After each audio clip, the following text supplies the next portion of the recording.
চট্টগ্রামে ভয়াবহ আকার ধারণ করেছে ডেঙ্গু। এবছর ডেঙ্গুতে আক্রান্ত হয়েছেন 400 জনের বেশি। এর মধ্যে চিকিৎসাধীন অবস্থায় মারা গেছেন 12 জন। নগরবাসী বলছে, এডিস মশার প্রকোপ বাড়লেও সিটি কর্পোরেশনের কোনো কার্যক্রম নেই।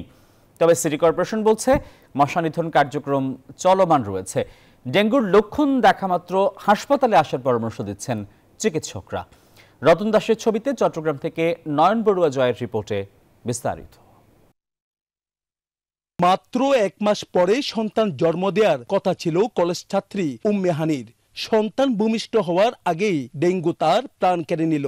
তার স্বামী জুয়েলও ডেঙ্গুতে আক্রান্ত হয়ে চিকিৎসাধীন। ভর্তি হওয়ার পর 14 তারিখ ওর ওয়াইফ মারা গেছে। এখানে মারা যাওয়ার পরে এখন ভাই এখানে এখনো আছে। ভাইয়ের অবস্থা তেমন একটা ভালো না। লাভলেন এলাকার বাসিন্দা শান্তা সাগর দম্পতির সন্তান জন্ম দিলেও ডেঙ্গুতে প্রাণ কেড়ে নেয় মা শান্তার। গত 9 সেপ্টেম্বর শান্তা ডেঙ্গু আক্রান্ত হয়ে চট্টগ্রাম মেডিকেলে ভর্তি করার 3 দিনের মাথায় ফুটফুটে এক ছেলে সন্তানের জন্ম দেয়। সন্তানকে একবারের জন্য বুকে জড়িয়ে ধরতে পারেনি এই মা। মেয়েটা হয়েছে আর কি ডেলিভারিতে হওয়ার পরে তারপর ওরা আইসিইউতে ভর্তি করালো। আইসিইউর পর ওরা তো বললো আর আমার ওয়াইফটাই আনাই আর কি। এনজিওর কিস্তি প্রথমবার বিকাশ পেমেন্ট করলেই 20 টাকা ইনস্ট্যান্ট ক্যাশব্যাক।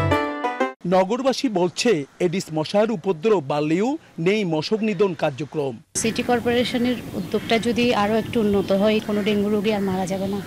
আমাদের নিজেদের খারাপ লাগছে, ওরা আমাদের প্রতিবেশী। চিটাগাং আসছি মাত্র 2 দিন এসে, এরপরে ডেঙ্গু হয়েছে। রাত ব্যথা ছিল, মাথা শুদ্ধ ব্যথা ছিল। তবে সিটি কর্পোরেশন কর্তৃপক্ষের দাবি, মশক নিধন কার্যক্রম চলছে পুরোদমে। প্রতিটা ওয়ার্ডে কিন্তু আমরা জোনে বিভক্ত করে আমাদের ওষুধ দেওয়ার কার্যক্রম আমরা চালাচ্ছি। যেখানে এডিস মশার বংশ বিস্তার হচ্ছে সেই জায়গায় কিন্তু আমরা এক্সিকিউশন করতেছি এক্সিকিউটিভ ম্যাজিস্ট্রেট দিয়ে।